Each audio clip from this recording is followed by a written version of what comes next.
Well, 3 of the 20 finalists now for Amazon's massive new headquarters project are in or near the nation's capital, and that has prompted a lot of speculation that CEO Jeff Bezos, who already owns the Washington Post plus a home in town, has already made up his mind. But for all of the region's pros, there is no shortage of cons, and Scott Cohn is in Montgomery County, Maryland tonight.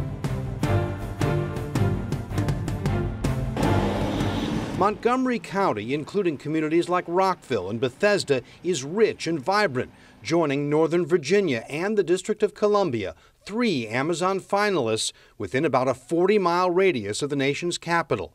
In a field of just 20 contenders, they have to like those odds. But Maryland's governor is taking no chances, asking the legislature this week for $5 billion in incentives, because just locating near Maryland isn't enough. It'll have more of an impact on our state if we're located here.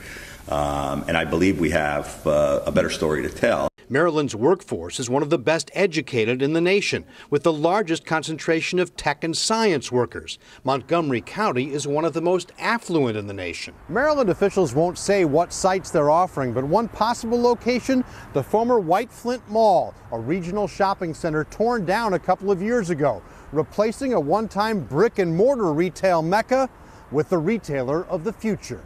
Not to be outdone, Virginia's new governor, Ralph Northam, is pointing to one of the best business climates in the nation and a world-class labor pool in its own right. And the District of Columbia itself has a higher percentage of college graduates than any state.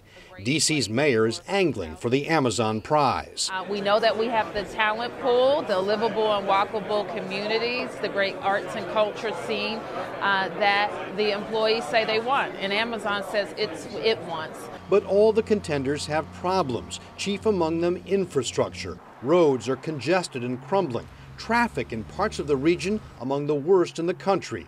And crime and other quality of life issues could make it harder to attract new talent to an expensive place to live. Then again, Amazon CEO Jeff Bezos has a home here, and he owns the Washington Post. The hope here is that he might not mind dividing his time between Washington State and Washington, D.C. For Nightly Business Report, I'm Scott Cohn in Montgomery County, Maryland.